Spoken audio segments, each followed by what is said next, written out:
Welcome to Brain Tonica. Your tutoring video will start shortly. For better learning experience, use headphones. Watch the complete video in one go. Hello my dear friends, welcome to this wonderful revision session at Brain Tonica. In today's quick revision session, we'll be learning about mechanism of double circulation. So let's start. Assume करते हैं कि हमारा heart जो है कुछ इस तरह का है. हम एक फ्लो चार्ट से इसे समझने की कोशिश कर रहे हैं और ये दो पार्ट्स में डिवाइडेड है, that is right and left.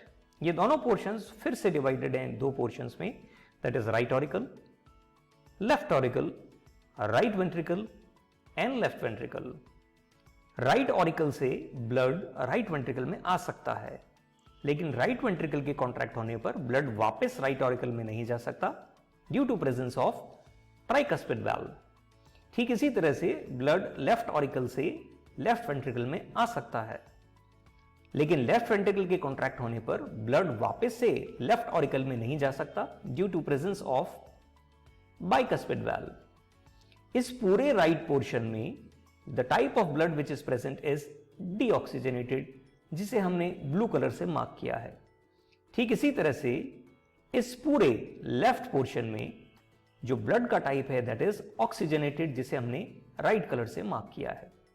अब पूरी बॉडी से डीऑक्सीजनेटेड ब्लड को कलेक्ट करके वेन्स राइट ऑरिकल में इसे डंप करती हैं एक कॉमन वेन से जिसका नाम है वेना कावा.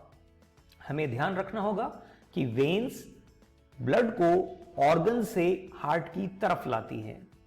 अब राइट ऑरिकल के फिल होने के बाद ब्लड राइट ऑरिकल से राइट वेंट्रिकल में जाएगा जब राइट ऑरिकल्स कॉन्ट्रैक्ट होंगे और ये ट्राइकस्पिड वाल्व ओपन होगा.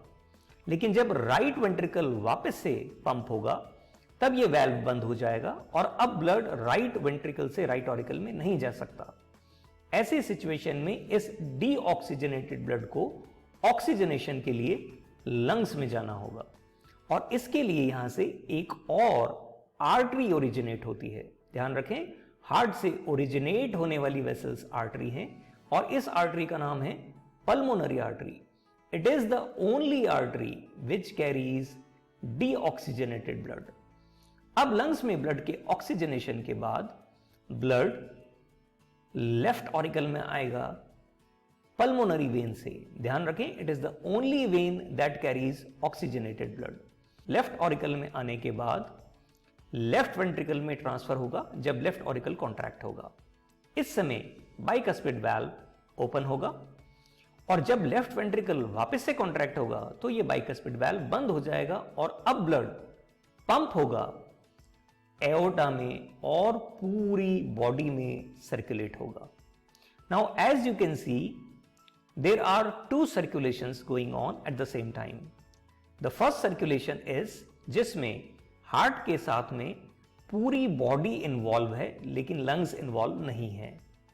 ठीक है, ठीक इसी तरह से दूसरे सर्कुलेशन में हार्ट और लंग्स इन्वॉल्व हैं लेकिन बॉडी इन्वॉल्व नहीं है. So there are two circulations. इस पहले सर्कुलेशन को जिसमें सिर्फ हार्ट और लंग्स इन्वॉल्व हैं इसे हम पल्मोनरी सर्कुलेशन कहते हैं और दूसरे सर्कुलेशन को जिसमें हार्ट और entire body except lungs involve हैं इसे हम सिस्टेमिक सर्कुलेशन कहते हैं. इस तरह से क्योंकि ये दो सर्कुलेशंस एक साथ साइमल्टेनियसली वर्क करते हैं इसे हम डबल सर्कुलेशन कहते हैं. So this was all about the mechanism of double circulation. Guys, hope you loved this video lesson. Do like it, subscribe to our channel Brain Tonica and share it with as many friends as you can. अगर आप 10th standard के student हैं और आपको regular academic support की ज़रूरत है तो आप हमारे वेब पोर्टल braintonica.com पे लॉगिन कर सकते हैं और जहां आपको full length video lessons, detail notes, quizzes based on video lessons और असाइनमेंट्स फॉर प्रैक्टिस और chapter wise mock test regularly मिल सकते हैं. अगर आपका सिलेबस कंप्लीट है तो absolutely free full length sample papers के लिए आप आपकी रिक्वेस्ट को इस नंबर पर भेज सकते हैं. Just WhatsApp send sample papers on this number. See you in the next video lesson. Till then, bye bye.